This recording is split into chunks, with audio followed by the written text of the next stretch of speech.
We study billionaires, and this is episode 101 of The Investors Podcast.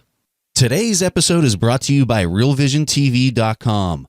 Real Vision is the #1 video-on-demand channel for finance where the world's greatest investors provide full-length interviews and behind-the-scenes access.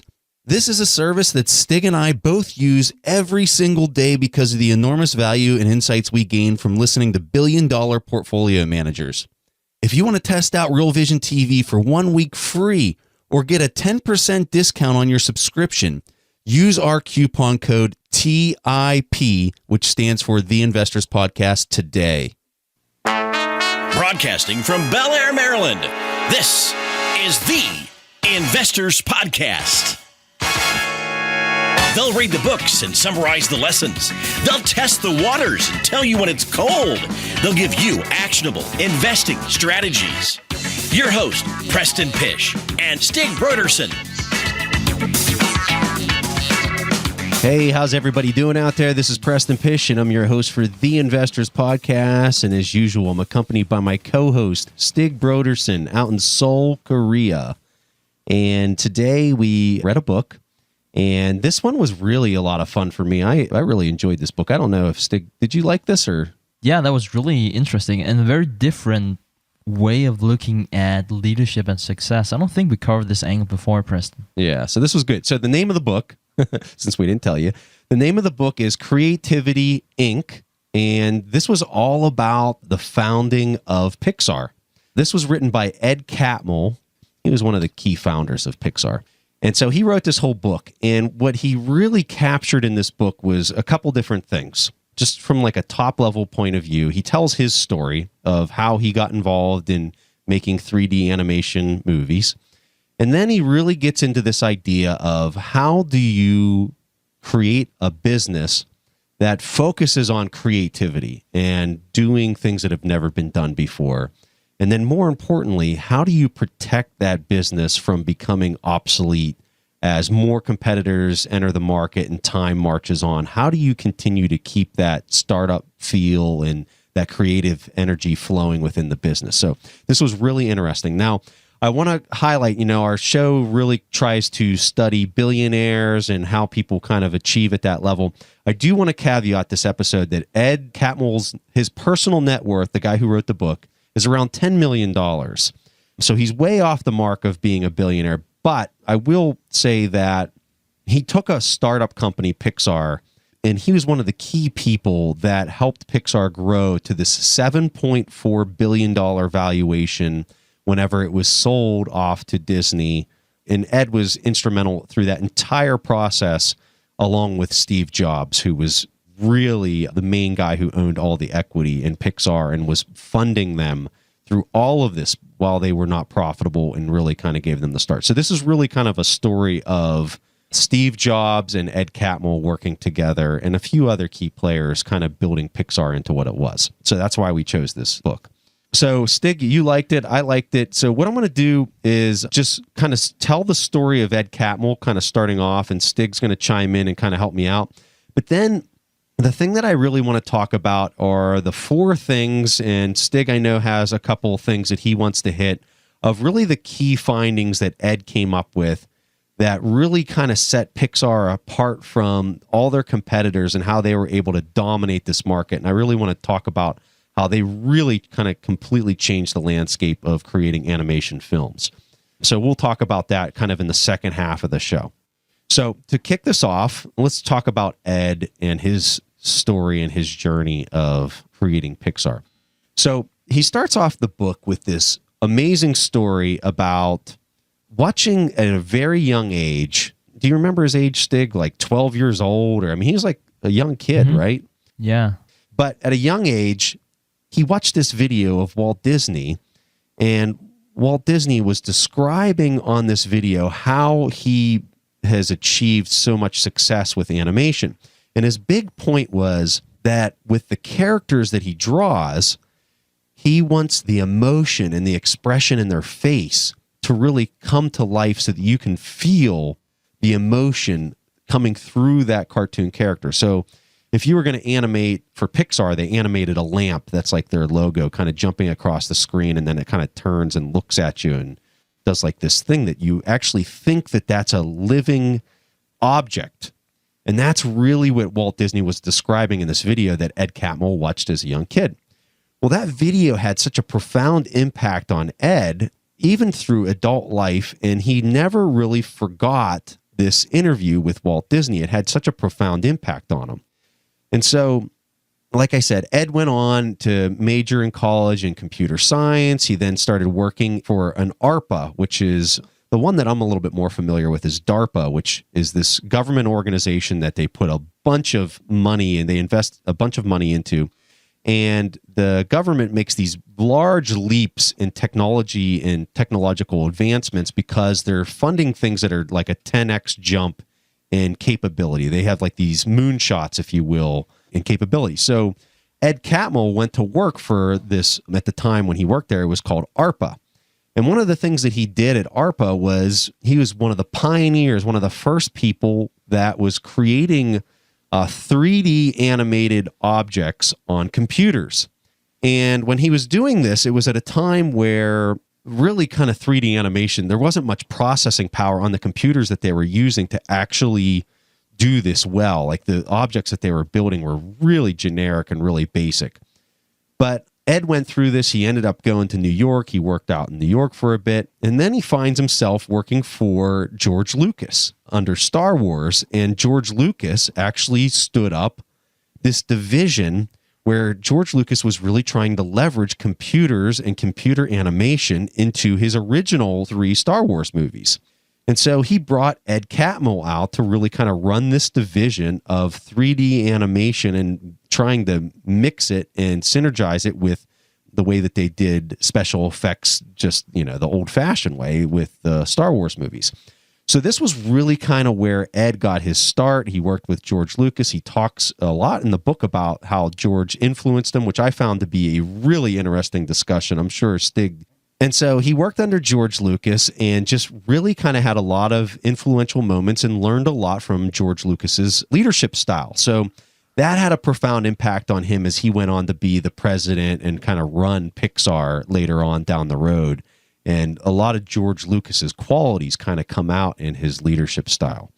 Yeah, Ed was very impressed by George Lucas's determination. For what he's told Ed was either you do it or you don't do it. Don't try doing something. That really leaves you room for a lot of failure. And this was definitely something that Ed brought with him to Pixar later on, as we'll cover later. Like, he made a ton of mistakes, but it was not like, yeah, let's see how this goes. It was more like, we're doing it and we might fail, but we are doing it. And that was a point that I really liked.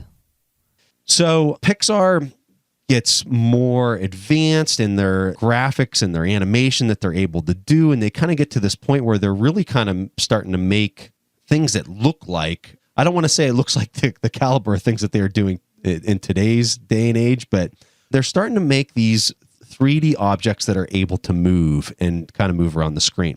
And what I love about this book is he talks about how even back when he was a computer programmer and he was just starting to work on 3D technology on a computer, how his goal in life was to create a full motion movie with 3-dimensional objects on a computer. So this was like something he wanted to do when he was in his 20s, like way before the technology was even there. He wanted to make a movie. And this was something that he just kept telling himself, this is what I'm going to do. I'm going to eventually be able to do this. And it just seemed like he, along the way, like that was probably never going to happen. But he stuck to that dream and he stuck to this goal that he had. And so it was just amazing to hear the development of that. But for me, it was amazing to hear that at such a young age as he was going through the story of how this all unfolded. So got to a point where George Lucas really kind of, he's finishing up some of the movies and some of the technology, I think, was a little bit further behind than where he saw it. And more importantly, George Lucas needed to raise some money for his follow-on films because they got in some budget concerns and things like that. So for George Lucas, it kind of made sense, hey, I can raise some money if I spin off this 3D animation company that I kind of started on the side to take care of things. And so he started looking for potential buyers to try to sell Pixar, the division that he had created, off into other things. So long story short, along comes Steve Jobs later down the road, And Steve Jobs came in, and he kind of talks about this long relationship where Steve Jobs was interested but never really made a formal offer. And eventually Steve Jobs bought Pixar, and this is after he was ousted from Apple. Yeah, and the whole dynamic between Steve Jobs and Ed Catmull was just really interesting. And I think a lot of people have probably heard about how a lot of different businessmen and women over the years have trouble working with someone like Steve Jobs, because especially in the early stages of his career, he was very, I want to call it eccentric.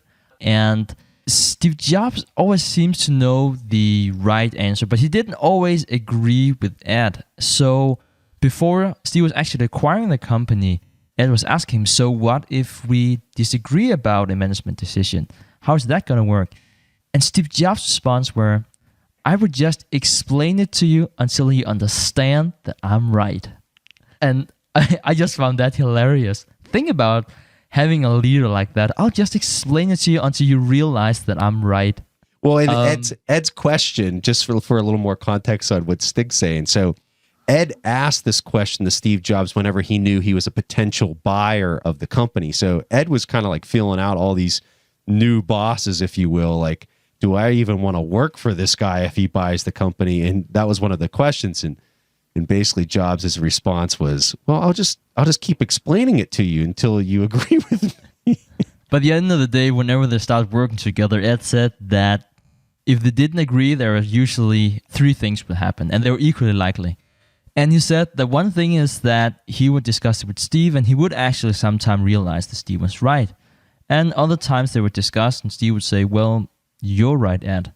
And then the third and most interesting option was that they would still disagree after a few meetings, and Ed would just go ahead and do whatever he felt like doing. And the interesting thing is that Steve would never say anything to that, because Steve didn't respect anything as much as passion. And he felt like if he was willing to go through all this hardship to do this anyway, even though like he was really giving him a hard time for it, it must really mean he was so passionate that he would ultimately be successful than that. I think that was really a redeeming character, because there was a lot of very controversial things about Steve Jobs, but this was definitely one of the most redeeming characters about him, that he was actually so much respecting passion, which was just so important in a company like Pixar in the first place. Yeah, and it was neat because Ed, that last option that Stig was describing there, that Ed would exercise, he would just do it. He didn't really find that out until he probably worked with Steve for 5 or 10 years. It took him a while to figure that out. Like at first it was very emotionally charged and he didn't really know how to handle it. But after he had worked around Steve long enough, it was kind of like, I'm just going to ignore him. And then he found out that Steve really never did anything whenever he did that.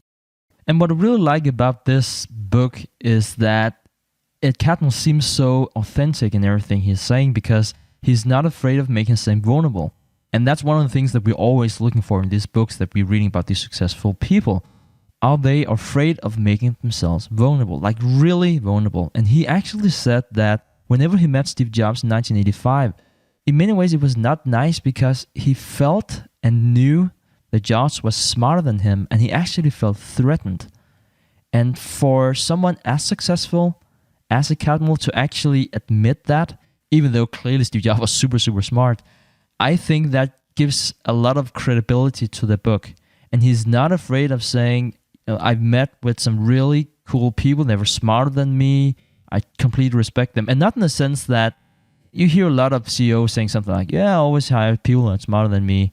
And you kind of feel like they don't really mean it. But Ed Catmull was really sincere and authentic about some of the people that he really felt was a lot smarter than him. And when he's also so frank to say that I was actually feeling threatened.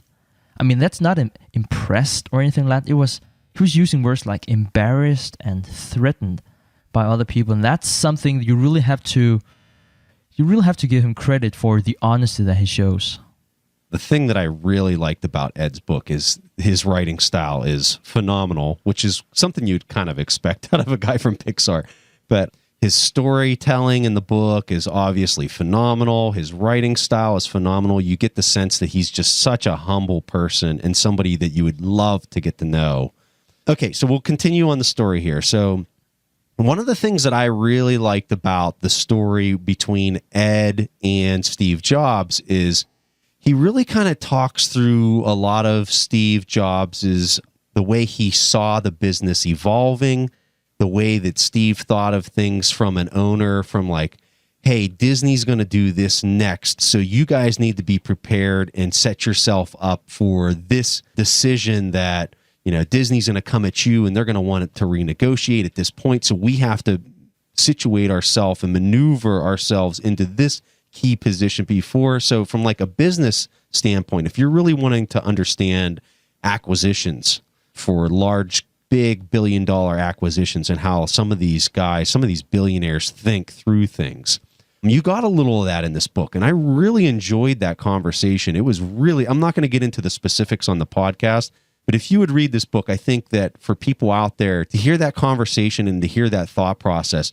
it was really valuable reading. And I think that it was something that a lot of people will enjoy. So, yeah, and just really short, it was like Steve Jobs was explaining about the timing of different events. And he was saying, oh yeah, we know that Disney wants to acquire us. We need to be successful. We need to create Toy Story. That was, by the way, a type of movie that was never seen before. And they even had to invent new technology to make that. Steve Jobs was like, yeah, we're just going to invent new technology. Then we're going to create a new movie. It's going to be number one. Then we're doing the IPO 1 week later. And he was actually doing all of these things like they would happen. He was doing the whole roadshow, the whole raising capital and everything, just like it was 100% certain that Toy Story would just be a blockbuster, and it was.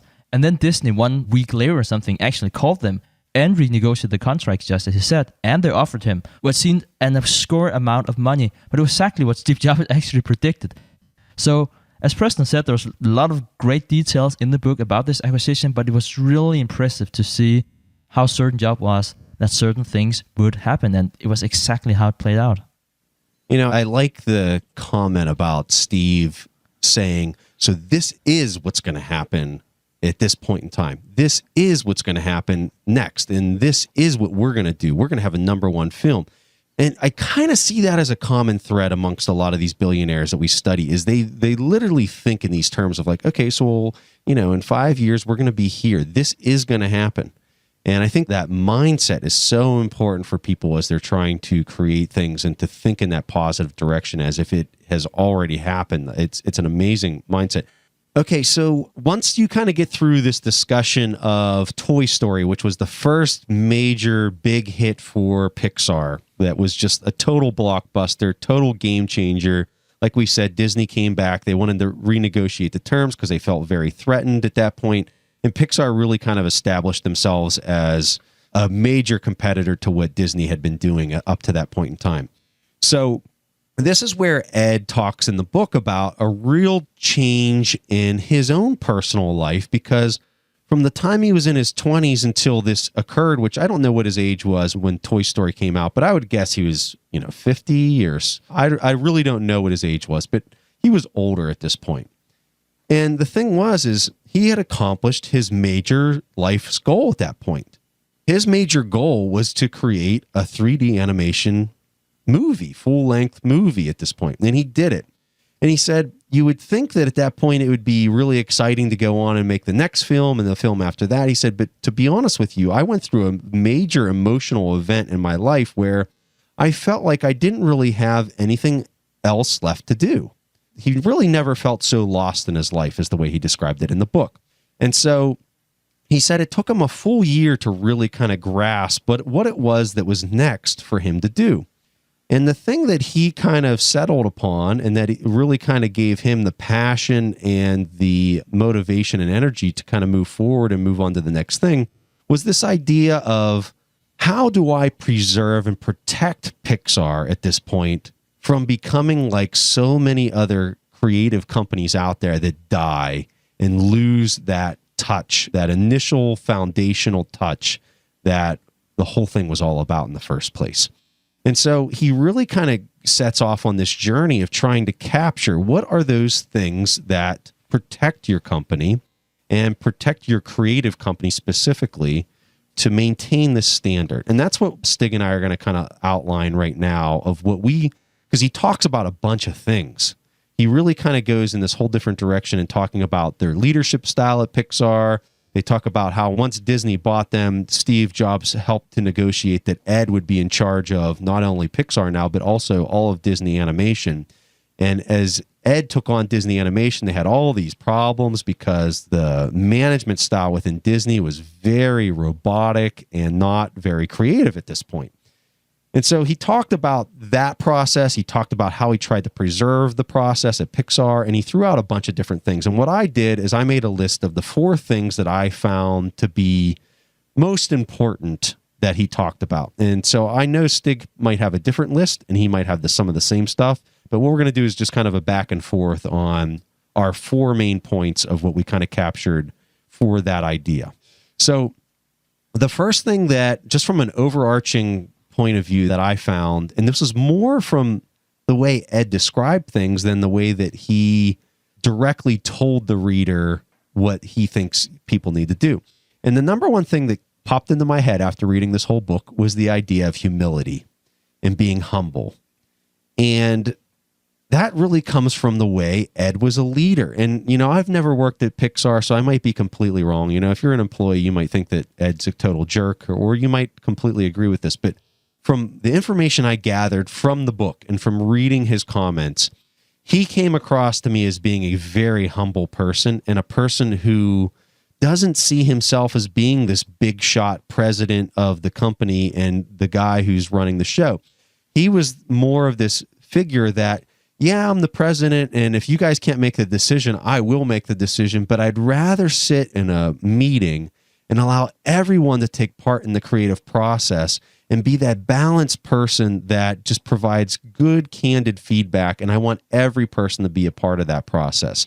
And so his humility to me was such an important part to the success that he has had with Pixar and Disney Animation, because they went on to do big things. As soon as Ed took over, you saw them start having some enormous hits as far as the movies that they started making. So that was my first one. I want to hear what Stig's got for his. I think my first point is sort of like piggybacking on what you just said. And it's about how people interact. I actually have another point about interaction too, but in the interaction terms of, can everyone really speak their mind?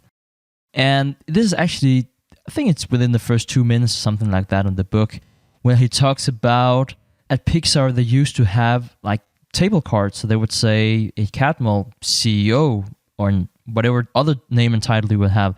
And the problem about having that, it might seem practical, it should be avoid confusion, is that people go into a certain role. So it would say, John Smith, the creative designer. And when you're put in a box, you're not creative. That's basically what he's saying. And he was also very humble about that the good ideas didn't always come from the top. Like everyone should be able to participate. So for him, it was about creating the environment. That was also some of the points that Preston was touching on before. But creating the environment to empower your employees and make them thrive. And Ed, he's very humble about him being at the very top, and that's not always a good thing. He said that at some point in time, he felt like there was actually no problems in the company. Like no one was showing up late. No one was like ever rude. Everything seems to be completely perfect. And he questioned that, and he said, is that because everything is perfect now, or is it because my reality is very different from the reality that my employees experience? And what he figured out, probably not surprising when you hear it, but what he figured out was that it was just his reality. Because he was now the CEO of this big corporation, then people would behave differently around him. They would give him more attention. They would listen more to his ideas. Like, that was not the way it actually worked at Pixar. Everyone couldn't just speak to each other the way they wanted to. That was really strict hierarchy, which is not always good in creative environment. So again, this speaks about his humility as well, and also speaks well of him in terms of being open to the idea that his reality is not everyone's reality. And I really like that point. So my next one is refinement. And let me just provide an example. So have you ever, when you were in college or high school or whatever, and somebody hands you a paper that they just wrote that was, a creative process. When you write something, it's a creative process because you're creating something that's never been written before. And this person would write this and they'd hand it to you and they'd say, hey, can you read this over and tell me what you think? And, if you see any grammar mistakes or whatever, fix it or whatever, proof it. So what I find, and this is so common in so many people, is when they write something, they literally just finished writing it. They hadn't even read the whole thing from beginning to finish, and they've already handed it off to you to review for like the final product. Like they're getting ready to turn it in, and they just want one person to look at it. And you can tell when you're reading it for the first time that the person themselves that wrote it never even refined it themselves. They just looked at it, they just typed it, and that was it. And I read a book a long time ago that was very influential for me as far as writing. And the title of the book is The Elements of Style. And this book is all about that idea of refinement. And it goes straight to the stuff that Ed was talking about in this book at Pixar, is they are obsessed with refinement. They want to go, once they get something okay, it's a 10% solution, let's go back. It's almost like a sculpture. You knock off the big chunks at first, then you go back and you refine it a little bit more, and then you refine it a little bit more. Then once you really kind of call it the hand on the sculpture, you can really start digging into the details and really kind of breaking it out. But you wouldn't start off with a sculpture by making the hand perfect and then trying to do the rest of it. And that refinement that they go through there is a very thoughtful process. And what they did is they actually stood up a thing called a brain trust within the company of just a couple people that would watch, where the film was at, and they'd go through it, and they would make all their notes on why they thought maybe a certain scene or something wasn't working, and they would basically just identify problems. They wouldn't provide solutions at all. That was actually built into their model, was just to identify the problems. And then they'd hand those problems off to the director and the person who was responsible for implementing change. And that person could look at it and either A, make the change, or they could completely disagree with it. They had that latitude to act in the direction that they wanted. But this brain trust acted kind of like the audience and the viewer, if you will, to provide feedback and comments. And they constantly were going through this refinement phase in order to make their product perfect and optimal. So kind of going back to my initial example of writing a paper, I know you've also been handed a paper from a person who has gone over it 10, 20 times, and you're reading and you're just like, this is amazing. This is phenomenal.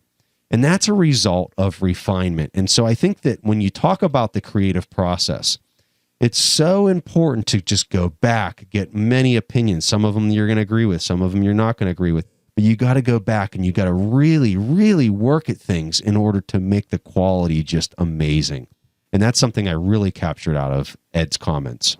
Yeah, it really seemed, Preston, that the quality was just so important for everyone. And that's also a part of the mission and part of the purpose. Whenever they're doing, I think it was one of the Toy Story movies as well, but apparently it shouldn't be go out to the theaters. It should be like a video version. It was really stressful for everyone because they felt that the quality was not good enough. And I really like that about an organization. Like if everyone is stressed out about the quality and not so much in terms of, well, they're actually pretty sure it would make a decent amount of money. But it seemed like people didn't care about that too much. It was more about, well, quality, because that was the purpose why they were there. So that was my third selection as well, Stig, was about the quality. But where I would like to maybe even comment on that a little bit more of like, so why are they so obsessed with pumping out top quality? And what it really comes down to is they care about their customer. They care about the viewer so much that they do not want to give them a bad product. So it's actually customer focus when you kind of pull back the onion a little bit more on it. Like, okay, so why are we so obsessed with quality? Is because we want to make our customers extremely happy. And I think that where a lot of businesses miss the boat on when you take that approach of focusing like a laser beam on the customer, what you're actually creating, what the benefit of that is, the long-term benefit, and I think that's the really key word here, is the long-term benefit is that you are creating a brand with power over the long term. And so that's why when you look at Steve Jobs with Apple, quality was like, there was nothing more important than the quality of the product. You look at Pixar, which, Steve Jobs owned it for the longest time, and Ed shared that vision of quality with him and that focus on customer experience. And that's why the brand got so strong. And what a common theme that we see. I mean, Amazon, you name it, any big major company out there, and that is how they operate. They are so focused on the quality and the customer experience. One of my high points is about failure. And I always like this discussion about failure. And I think action speaks louder than words, because a lot of companies are saying, yeah, it's okay to fail, we'll learn from our mistakes. But I don't think that many companies are actually really, I wouldn't say passionate about making mistakes. I think that would probably be wrong to say that, but really accept that as a premise of doing great work. Clearly, this comes from the CEO, but he actually brings up a very interesting example in terms of failure. So he's saying that at some point in time for Toy Story 2, the movie was actually more or less deleted, and it was because of a personal error. Apparently, some employee had typed in the wrong command, and then 90% of the movie just disappeared. And then, well, luckily, they had a backup system in place. Well, the problem about that backup system was that they actually didn't install that correctly. So there's actually no backup. So this is pretty bad. They've been working day and night for this for a year or something like that. So this was really, really bad. And this was actually really lucky. And one of the employees had taken her own backup because I think she was pregnant, or she was on maternity leave at that point in time. So she kind of had almost all the files that were automatically backed up at her computer back home. So they didn't lose the movie. But he said that actually happened next was really interesting. They didn't set out to find and punish that person. Surely they were making sure that the system worked and it wouldn't happen again. But he said that whoever did that, they weren't that interesting, and they never announced that. I don't know if they even realized who that person was. Perhaps it was to sugarcoat it, I don't know, but that was actually what he said. He said that his thesis was that his employees had good intentions. And even if they had good intentions, they must still mean that random events occur. But at the end of the day, it's not a question about random events, it's a question about trust. And if you don't trust your employee, you can't have a good organization. And he said it was just something that just happens. I found that point really, really interesting. And I think it's really admirable that they're actually not setting out to find that person, because I think a lot of organizations would look for the scapegoat. I think that would be the first thought that would come into people's mind.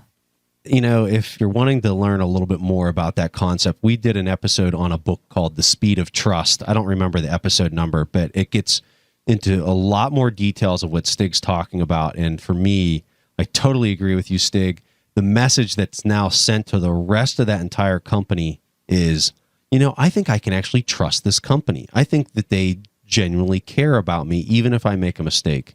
And boy, let me tell you, you're going to get some real performance out of people when they start thinking like that for you. And here's another comment I want to kind of make for maybe our younger listeners of the show, especially ones that are maybe at the point where they're thinking about what career field I want to go into and work in starting out, is think about a culture that you want to work in. We talk a lot about the financial sector, and I can tell you one thing, for most companies, if you would make a major mistake, kind of like the one that Stig described at Pixar in the finance industry, not only would you be fired, but you would probably be paraded around in front of people. You would have been fired so bad. And that's the culture of that community. So each one of these industries, finance has kind of a cookie cutter culture within it. You go to maybe a more artsy kind of background, it has a culture that's built into it. Music industry has a culture built into it. And so what I would tell you is look at your own personality traits that you want to try to protect and keep, and make sure that they totally align with that profession that you're looking to go into, because the longer you stay in an organization and a culture, it will change you, and it can take some of those things that you value most and pull them away from you. So be very conscious of that, because it can really change and manipulate your life in a major way. Not that one's right or wrong. With the main thing is what is your internal values, and you need to find something that when you go into that workforce, it's not going to rob you of the ones that you value most and that you do want to hold on to. So we'll come off the topic, but I think it's really important. Yeah. I didn't really have anything else for the book. Did you have anything else, Stig? Yeah, I had a few points, and I think one of the points that I really liked, and this is actually to say something about how authentic the book was and how we might sometimes be perceived by our own intentions. So in the last part of the book, Catmull talks about the merger with Disney, which happened in 2006. And at this point in time, Catmull and John Lasseter, he was also one of the top guys. Both of them would be running a division between them, so in Pixar and Disney. So they would pretty much take it over. And Ed actually talks about how he wanted to create a creative, sustainable environment. And he ensured the Disney staff that it shouldn't be like, a mini Pixar or whatever you want to call it. I mean, they should still have their own identity. He didn't want to merge cultures because he really respected that the cultures was really different. But as I was reading through this chapter, I was thinking, he is not seeing what is going on here. He was actually doing everything he could do to turn Disney into Pixar. And I don't think there's anything wrong with that. I'm just saying that leaders have to live the culture to be successful. They probably can't lead any other way. But to come as a leader and say, I don't want to change anything with your culture, what you're doing is perfect. And then what Ed was doing, starting to pinpoint everything that was more or less wrong and firing people that he didn't like. There was too much Disney and not enough Pixar. I was like, did he even see what was going on? And I'm not saying that his intentions were bad or anything, but for me it was just very profound that even someone with the best intentions, he was actually doing the exact opposite of what he was promising himself and everyone else in the organization. So I'm really curious, Preston, what your thoughts were about that section in terms of changing the culture in Disney. I guess I didn't read it that way. I kind of read it a little differently. I think he went in there with the intention of not changing it. But at the same time, I think there was things that were functioning poorly within Disney that did need to be changed. And, he had a model over at Pixar that did work. I mean, that's why they were able to do what they did. And so he took some of the things from Pixar, brought it over to Disney and implemented them. And people that I think he removed from Disney were the people that could not sit in a room and take criticism well or provide comments of criticism to the group and just this kind of open kimono type sharing of information and being open and honest. If you didn't fit that way of interacting, then you just weren't a fit anymore. And I think that was a little bit different to the previous Disney culture that existed. And I think that was a good change. So I guess I read it a little differently than you, Stig. I really did. Yeah, and I'm pretty sure we agree with this, Preston, that he was actually turning the culture into something that was better. I actually think he did that. But I think in that sense, and perhaps this is because there's actually no really good solution to this, sometimes it seemed to me that Ed was looking too much at symbols and not always at the reality. So one of the things that he said was it was very important for him to personally thank each employee, to tell them how much they meant to him and to applaud their effort. Well, whenever I read that, I felt, well, that's really, really nice. And in the way he told the story, it felt like one big family. Now, I've been on the receiving end of that whenever I was an employee. And I had the CEO that, well, he actually knew my name because I was at my office, or I don't want to say my office, my tiny cubicle was just outside his office. So that was actually why we knew each other somewhat. But he had no clue about what I was doing. And he was walking around an entire day in the company and shaking hands and telling everyone like specifically how important it had been. But I just found that so insincere. I mean, I think the intentions was good and the intention is really important. But he had no clue about like 95% of the staff. And it just seemed like, to me, it had the opposite effect. Whenever I read something like this, I'm also very cautious about what people are saying and what's actually the reality. And I'm really sorry if this comes out as something that's negative. I can see, Preston, you have a point, so I'm curious to hear that. Yeah, so I want to talk more about this handing out the checks thing. So it's interesting because whenever I read the story in the book about Ed doing this, I got a very positive vibe from it as I was reading it. And then as I hear your story, Stig, I can also understand and see that viewpoint of how you would have experienced that. And what I think is really the key variable here is in your scenario, you felt like you understood the true intent of your manager. And that was, managers always hand out the checks and they go around and that's what they do. That was in your example, that was the intent that you read on that manager that you had at that point in time.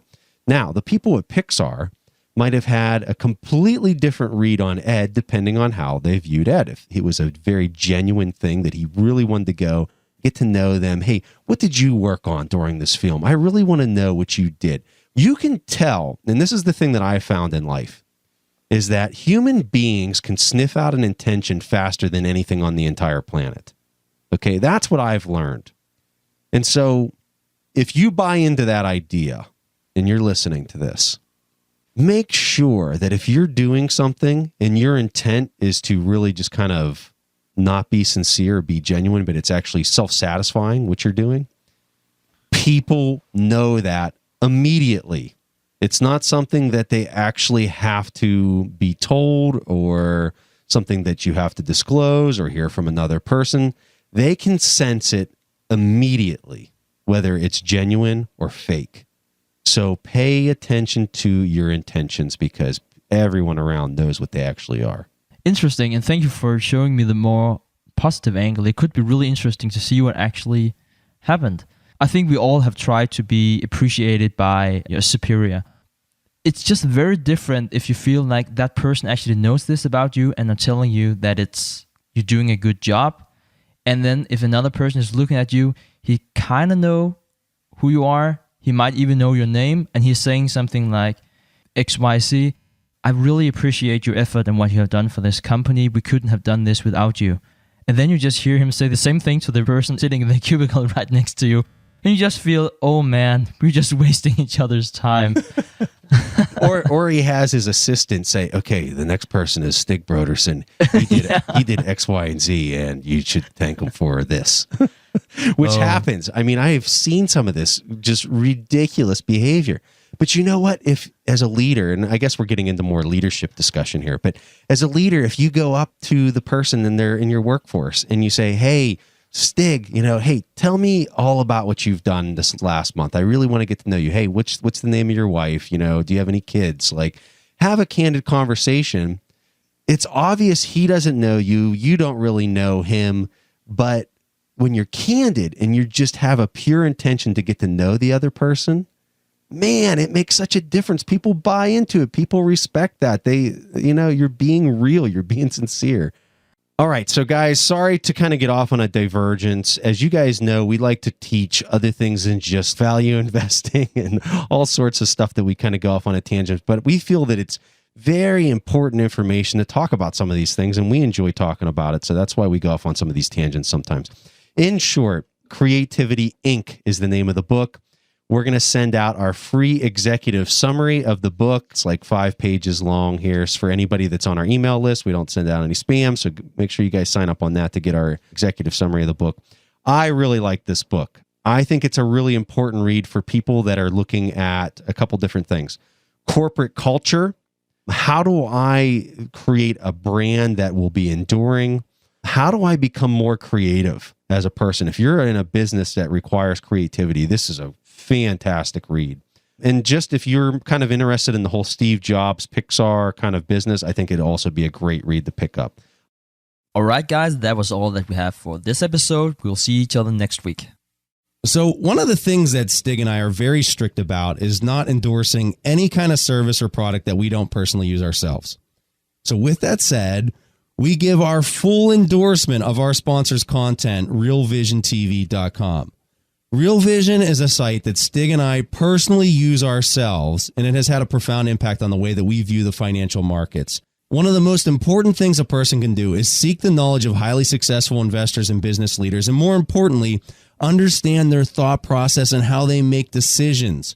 And with Real Vision, you get exclusive and in-depth interviews and presentations from the world's sharpest independent analysts, fund managers, geopolitical strategists, economists, and investors all in the same place. And right now, because you're listening to this show, we have a special offer for everyone in the TIP community. If you go to realvisiontv.com and put in our special offer code TIP, which stands for the Investors Podcast, you get 10% off your subscription to Real Vision TV. And if you're not sure if you want to get a subscription to the site without seeing the videos and content first, we completely understand that. That's why Real Vision is offering the TIP community a free week trial to see if you like their service. So trust me, you cannot afford to ignore the value that Real Vision creates with these in-depth, full-length interviews from famous investors like Kyle Bass, Jim Rogers, Tim Ferriss, and many more. The people being interviewed often have a net worth far exceeding hundreds of millions of dollars, and watching Real Vision is like being able to sit in the corner of a room and listen to a conversation that you're not supposed to have access to. So don't pass up this amazing offer to tap into the world's smartest investors all in one place and go to realvisiontv.com. Don't forget, use the discount code TIP for your free week and 10% discount today. Thanks for listening to The Investors Podcast.